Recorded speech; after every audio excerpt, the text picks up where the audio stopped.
Hey folks, thanks for stopping back by the channel. As you can see, I got the bed off the truck and trying to do some checks here to see how bad diamond shaped this frame is. As you can see, got this alignment bar stuck in the back side of this bed mounting hole, and I've got it down in this back mounting hole right here.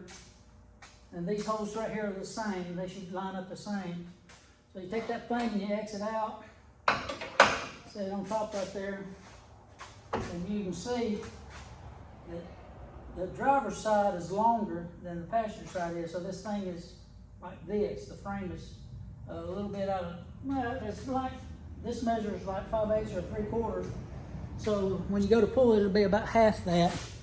So at least 3/8 of an inch I'm gonna have to pull to get that to line up. Now you can see that right there is supposed to be the hole lined up. Now what I'll do is I'll tie this side down towards the front, try the driver's side down towards the front, and I'll make a pull with a frame puller and pull this all back to get that to square up a little bit. The cross member on the where the trailing arm mounts at, it's got an area in it that's clearly sucked back.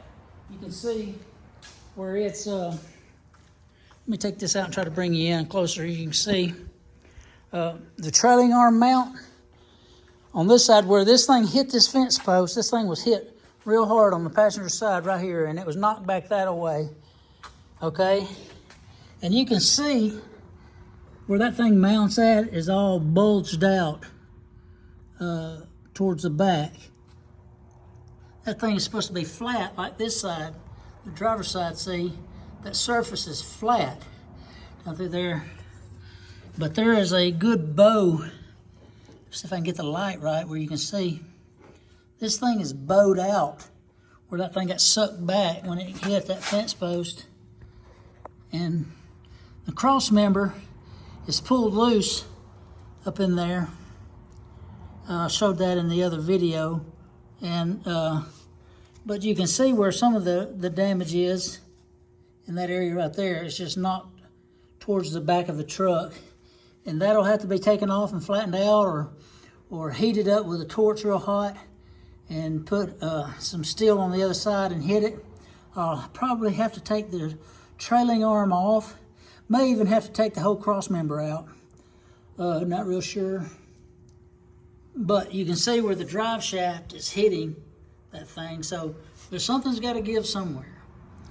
And I know this thing's folded up pretty good, but it's knocked back towards the back of the truck a good bit. So when I pull that forward, it might square that hole up some.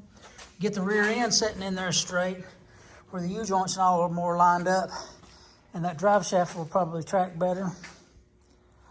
Just now getting started. Got a lot of work to do. This is going to be a lot of work to try to get this frame straight. But we don't have any other alternative unless he can find another frame somewhere. And so far we haven't had any luck trying to find a short wheelbase frame. So if you would, just follow along, see what we do. May come up with one eventually, but I think what we're going to do is we're going to start out by trying to make some pulls on this and just see I can chain the cross member down towards the front, and I can pull the whole truck back, and it'll pull that back towards the front. But I'll have to heat that up to get that bulge out of there. Stay tuned.